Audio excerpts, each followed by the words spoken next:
Hello, welcome to Food Immerse, a channel where we not only teach you how to cook delicious dishes, but immerse ourselves in the history, culture, science, and beauty of food. I'm Lorraine, and I'm so excited for you to join me on this journey, exploring different cuisines, ingredients, and cooking techniques. Be sure to subscribe so you don't miss a single delicious episode.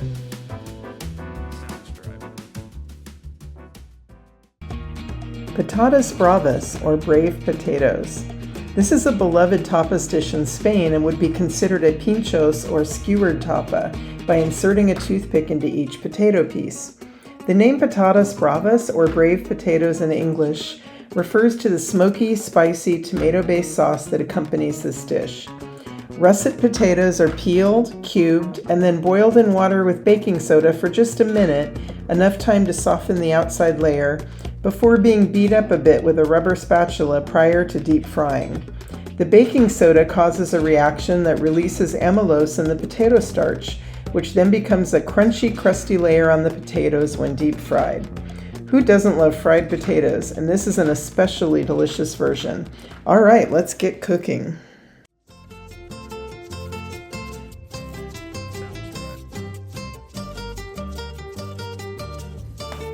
To make the Brava sauce, you'll need 1 tablespoon vegetable oil, 2 cloves of garlic, 1 teaspoon smoked paprika, a half teaspoon kosher salt, a half teaspoon cayenne pepper, 1/4 cup tomato paste, 1/4 cup water, 2 teaspoons sherry vinegar, and 1/4 cup mayonnaise. First, we're going to mince your 2 cloves of garlic to a paste. Cut off the stem and root ends of the cloves. Give them a wrap with the side of a knife. This will loosen the peel. Remove the peels.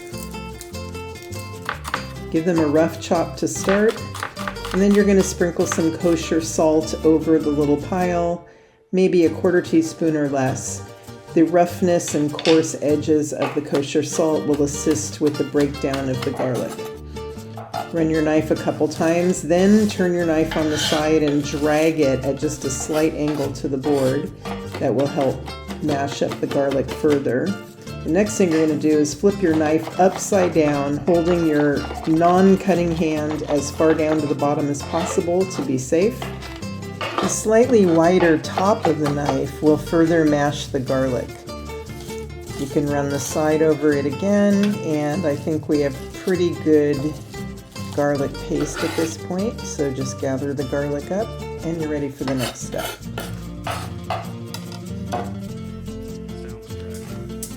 To make the sauce, heat 1 tablespoon vegetable oil in a small saucepan.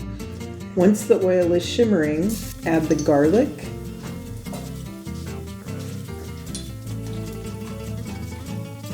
the paprika, salt, and cayenne, and cook until fragrant, just about 30 seconds.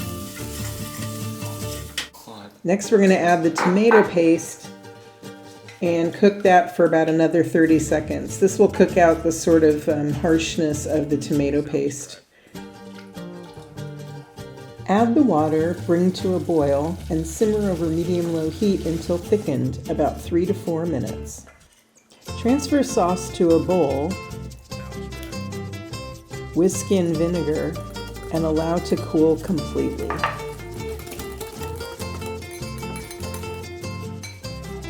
Once sauce has completely cooled, whisk in the mayonnaise. Cover and refrigerate for up to 24 hours. Serve at room temperature.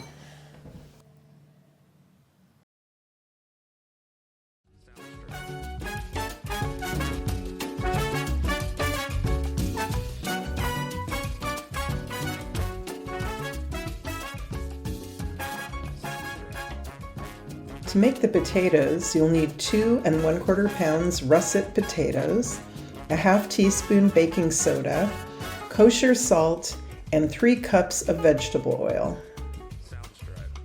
You'll need some special equipment for the potatoes: a heavy Dutch oven for deep frying, approximately 7 quarts, a deep fry candy thermometer, a spider or metal slotted spoon for removing potatoes from the hot oil, and a sheet pan and cooling rack for the cooked potatoes. Before peeling potatoes, start about 8 cups of water boiling over high heat in a second large pot, separate from the Dutch oven.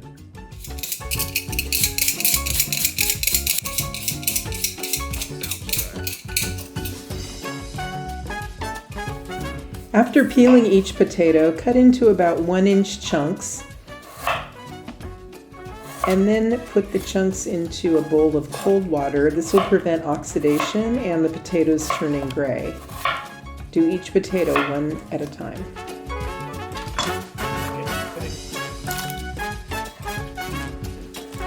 Once the 8 cups of water are rapidly boiling, drain the potatoes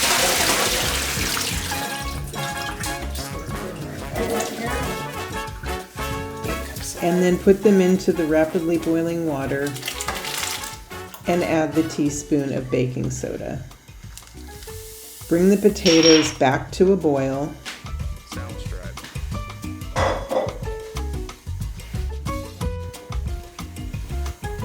And boil for just 1 minute. Drain the potatoes. And to remove the excess moisture, shake the potatoes, put them back into the same pan, and put that pan over low heat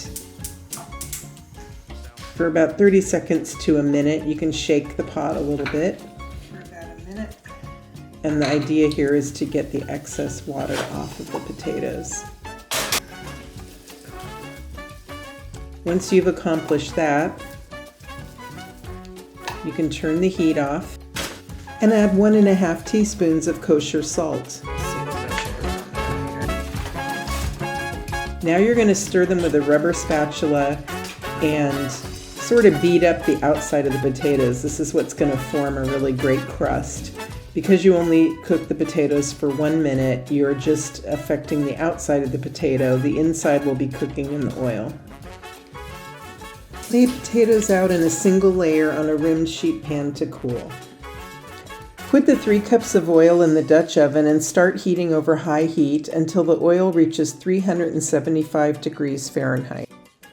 It's critical to heat the oil to this temperature so the outside of the potatoes crisp and do not absorb the oil and become soggy. Use a spider or slotted spoon to put all the potatoes carefully at once into the boiling oil. Once you put the potatoes in, you will see the temperature drop down from the 375. Give the potatoes an occasional stir to ensure they're all submerged. While the potatoes are cooking, prepare the sheet pan by lining with several paper towels and placing the cooling rack on top. The potatoes are done when they're a dark golden brown. This will take approximately 15 minutes. Use the spider or metal slotted spoon to quickly remove the potatoes to the cooling rack, spreading them out in one layer.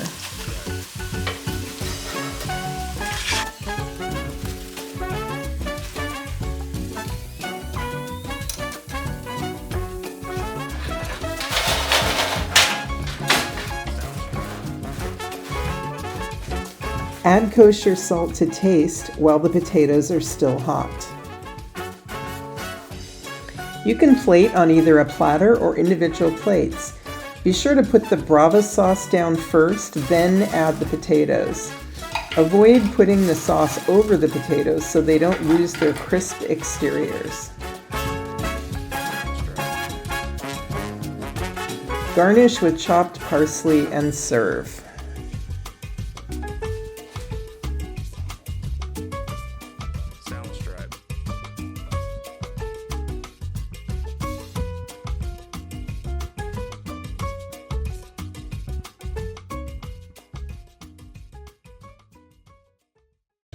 Thank you so much for joining Food Immerse and exploring different cuisines, ingredients, and cooking techniques.